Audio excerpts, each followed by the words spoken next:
జగన్మోహన్ రెడ్డి గారు అధికారంలో ఉన్నప్పుడు 2019 నుంచి 2024 వరకు అధికారంలో ఉన్నప్పుడు ఒకసారి మీరు సోషల్ మీడియాలో ఉన్నటువంటి వీడియోస్ కనుక ఓపెన్ చేసి చూస్తే సీమరాజా అనే వ్యక్తి ఒక సీఎం హోదాలో ఉన్నటువంటి జగన్మోహన్ రెడ్డి గారి పైననే గతంలో అలాగే భారతమ్మ పైనే వాళ్ళ కుటుంబ సభ్యులందరినీ కూడా చాలా దారుణంగా చాలా చులకన భావంతో ఎగతాళి చేస్తూ ఎన్నో వీడియోలు పెట్టడం జరిగింది. అలాంటి వాళ్ళని కొన్ని మీడియాలో కూర్చోపెట్టి ఇంటర్వ్యూలు చేయడము, యూట్యూబ్ ఛానల్స్ వాళ్ళు కూడా ఇంటర్వ్యూలు చేయడము, మహా న్యూస్ ఛానల్స్ కానీ అట్లాగే ఏవిఎన్ ఛానల్, TV5 వీళ్ళందరూ కూడా గవర్నమెంట్ ఉన్నా కూడా అంటే అధికార పార్టీలో ఉన్నటువంటి జగన్మోహన్ రెడ్డి గారి పైన ఆ రోజుల్లో చాలా దారుణంగా వీడియోలు చేస్తున్నా కూడా మన నాయకులు మరి ఇంత తీవ్ర స్థాయిలో ఏ రోజు కూడా సివియర్ యాక్షన్ అయితే తీసుకొని ఉంటే ఈ రోజు ఇంకా కొనసాగుతూనే ఉంది అతని ప్రయాణం. ఒకసారి ఆయన వీడియోలు చూసి ఓపెన్ చేసి చూడండి.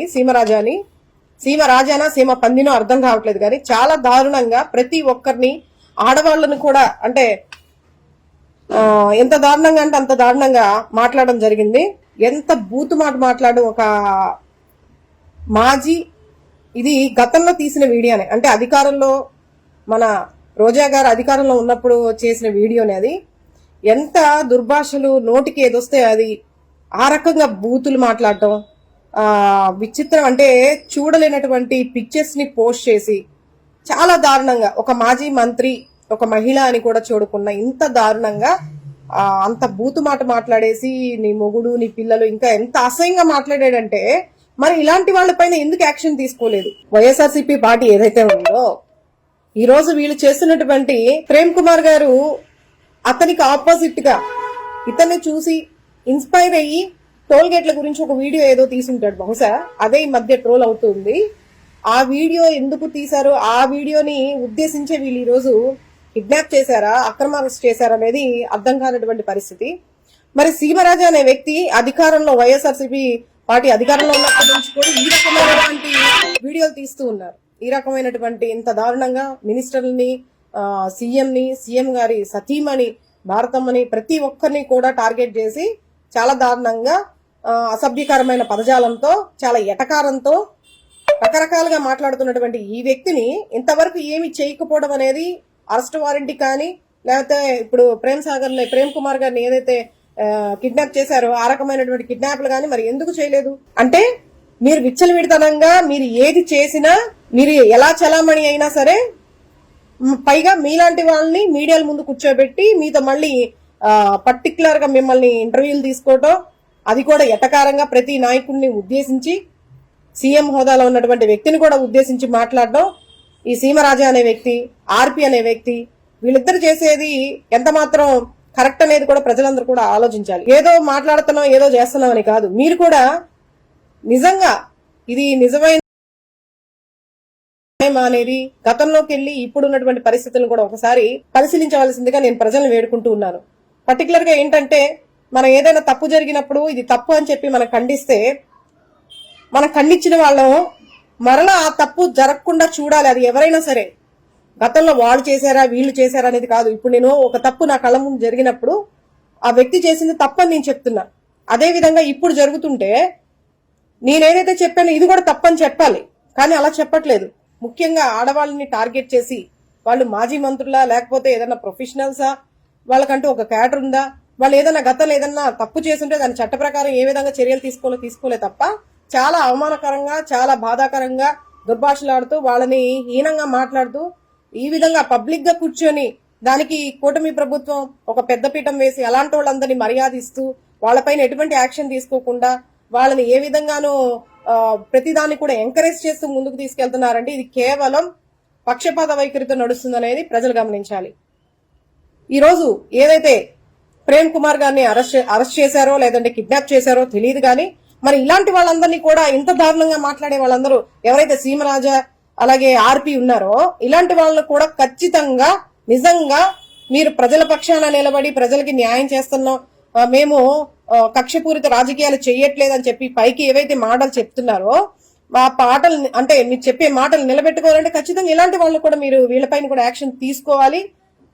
గత ప్రభుత్వంలో నిజంగా వైఎస్ఆర్సీపీ పార్టీ వాళ్ళు చేతకాక ఉన్నారో, మరి లేదంటే ఇలాంటి వాళ్ళందరికీ కూడా అవకాశం ఇచ్చేసి ఈ రోజు విచ్చలవిడిగా రెచ్చిపోతూ ఉన్నారో, మరి ఈ రోజు కూటమి ప్రభుత్వం తీసుకునే చర్యలు గతంలో మీరు ఎందుకు తీసుకోలేదనేది కూడా నేను ఈ సందర్భంగా నేను ప్రశ్నిస్తూ ఉన్నాను. దయచేసి సోషల్ మీడియా యాక్టివిస్టుల పైన ఏదైనా తప్పుగా ప్రకటిస్తే, తప్పుగా నడుచుకుంటే చట్ట ప్రకారం చర్యలు తీసుకోలే తప్ప ఇంత దారుణంగా ఇళ్లలో చొరపడి భయభ్రాంతులు చేసే విధంగా చేయడం అనేది, ఈ చర్యలు పాల్పడడం అనేది నిజంగా చాలా ఖండించాల్సినటువంటి విషయం. కేవలం కక్షపూరిత సాధింపుల కోసం కక్ష రాజకీయాలు చేస్తూ, మీ యొక్క స్వార్థ రాజకీయాల కోసం సామాన్య ప్రజల్ని, ప్రశ్నించే వాళ్ళని, వాళ్ళ కుటుంబాలను సైతం భయభ్రాంతులను చేస్తూ అనేకమైనటువంటి అక్రమ కేసులు వాళ్ళ పైన పెడుతూ, కుటుంబ పరంగా వాళ్ళ బెదిరింపులకి పాల్పడుతూ, అన్ని విధాల వాళ్ళని నష్టపోయే విధంగా, ఇబ్బంది పడే విధంగా, పిల్లల దగ్గర నుంచి వాళ్ళ ఇంట్లో ఉన్న ప్రతి ఒక్కరిని కూడా ఈరోజు టార్గెట్ చేస్తూ, బ్లాక్ మెయిల్ చేస్తూ, పిల్లల్ని కూడా స్కూల్లోకి రానివ్వనటువంటి పరిస్థితుల్లో ఈ రోజు దిగజారిపోయి రాజకీయాన్ని చేస్తూ ఉన్నారు. చాలా మంది మేధావులు ఇప్పటిదాకా ఉండి ఏదైతే మాట్లాడారో ఇది తప్పు, ఇది తప్పు అని మాట్లాడారో, మరి అటువంటి మేధావులకి ఈ రోజు జరుగుతున్నది తప్పుగా కనిపించట్లేదా? ఖచ్చితంగా దీన్ని అందరూ కూడా ఖండించాల్సినటువంటి అవసరం ఎంతైనా ఉంది. అంతేకాకుండా ఈ రోజు రైతే వెన్నుముక అని చెప్పేసి, మన దేశానికి ఒక వెన్నుముక అని చెప్పేసి, రైతే రాజు అవ్వాలి, మనం ఎన్నో ఒక స్లోగన్స్ అనేది రైతు గురించి, మనం ఒక రైతుని రాజులా చూడాలి, మన దేశానికి ఒక వెన్నుముక అని చెప్పేసి, అన్నదాత, ఆయన లేనిదే మనకి అంటే రోజు గడవదని చెప్పేసి ఎన్నో విధాలుగా అన్నపూర్ణ, పర్టికులర్ గా మన ఆంధ్రప్రదేశ్ ని అన్నపూర్ణ అని కూడా మనం పేరు పెట్టి పిలుస్తూ ఉంటాం. అటువంటి పరిస్థితిలో ఈరోజు రైతులపైన, రైతులకి జరుగుతున్నటువంటి అన్యాయాన్ని ఖండించడానికి వైఎస్ఆర్సీపీ పార్టీ వాళ్ళు ముందుకు వస్తే దాన్ని కూడా ఇబ్బంది పరిచే విధంగా చర్యలు చేపడుతూ ఉన్నారు. గతంలో రైతు భరోసా అమౌంట్ కన్నా, వాళ్ళకి ఇచ్చే అమౌంట్ కన్నా ఎక్కువ ఇస్తారని చెప్పేసి, అన్నదాత సుఖీభావ అని చెప్పేసి 20,000 ఇస్తామని చెప్పేసి వాపోయినటువంటి మన ప్రజాప్రతినిధులు ఈరోజు రైతులకి ఏ విధమైనటువంటి హామీని నెరవేర్చారు. అంతేకాకుండా వాళ్ళకి గిట్టుబాటు ధరలు ఇవ్వకుండా, మరీ ముఖ్యంగా గిట్టుబాటు ధరలు ఇవ్వకుండా ఈరోజు ధాన్యం రైతులైతే మరీ దారుణంగా ఎంత నష్టపోతున్నారనేది ఇండెప్త్ గా వెళ్లి కనుక మీరు రైతుల్ని కలిస్తే తెలుస్తుంది. ప్రభుత్వం అనేది కొనుగోలు చేయకుండా రైతుల్ని నానా రకాలుగా ఇబ్బంది పెడుతూ, గిట్టుబాటు ధరలు లేకుండా కేవలం దళారులకి అప్పగించే విధంగా ఈరోజు వ్యవస్థ నడుస్తూ ఉంది. ఇదేనా అనుకున్నటువంటి పరిపాలన? రైతుని కష్టపెట్టకూడదు, రైతుని కన్నీరు పెట్టించకూడదు అని చెప్పేసి మాట్లాడుకునే మనము ఈరోజు వాళ్ళకి గిట్టుబాటు ధర లేకుండా చాలా దారుణంగా ధాన్యాన్ని రోడ్లపైన ఆరపోసి, తడి ఉందని చెప్పేసి ఏదో ఒక వంకతో ప్రభుత్వం కొనుగోలు చేయకుండా దళారుల వ్యవస్థ నడుస్తూ, మిల్లర్ల వ్యవస్థ నడుస్తూ, రైతులందరూ కూడా చాలా ఇబ్బందులకి గురవుతూ, ఇంకా గతి గత్యంతరం లేకుండా వాళ్ళకే అప్పచెప్పే విధంగా ఈరోజు ప్రభుత్వం నడుస్తూ ఉంది. మరి పైకి ఎన్నో మాటలు చెప్తూ ఉంటది కదా, రైతే రాజు, అన్నదాత, మన దేశానికి వెన్నుముక, ఇవన్నీ పైకి చెప్పే మాటలేనా అని నిజంగా కూడా సందేహం కలుగుతూ ఉంది. వైఎస్ఆర్ జిల్లాలో కిలో టమోటా ధర చూసుకుంటే కనుక రూపాయికి కొనుగోలు చేసినటువంటి పరిస్థితి. కానీ ఇక్కడ చూసుకుంటే ఈ రోజు ఒక 600 నుంచి 700 వరకు తీసుకెళ్లినా కూడా, ఒక 4-5 రకాల కూరగాయలు కేజీ కొన్నా కూడా ఈరోజు బ్యాగ్ నిండినటువంటి పరిస్థితి. అంత తీవ్ర స్థాయిలో ధరలు పెరిగిపోయి దళారులు వాళ్ళకి అధిక లాభాలతో ఈ వ్యాపారం మొదలెడుతూ రైతుల్ని ఎండకట్టే మార్గంలో నడుస్తూ ఉన్నారు. రైతులకి గిట్టుబాటు ధరలు ఇవ్వకుండా కేవలం టమాటా ధర కేవలం ఒక్కకి దళారులు కొని రెట్టింపు రేటుతో ఈ రోజు మార్కెట్లోకి అమ్మడం జరుగుతుంది. మరి దీని అంతటికీ కూడా కారణం ఏదైతే ఉందో, మన ప్రభుత్వం, కూటమి ప్రభుత్వం ఏదైతే ఉందో ఖచ్చితంగా చర్యలు తీసుకోవాలి. రైతుల పట్ల కనీసం సానుభూతి చూపించి వాళ్ళకి ఇబ్బంది కలగకుండా, రైతులు ఆత్మహత్యలకు పాల్పడకుండా, రైతుల్ని కన్నీటి పర్యంతం చేయకుండా చూడాలనేది ఎన్డీఏ ప్రభుత్వానికి మనం చేసుకుంటూ ఉన్నాం.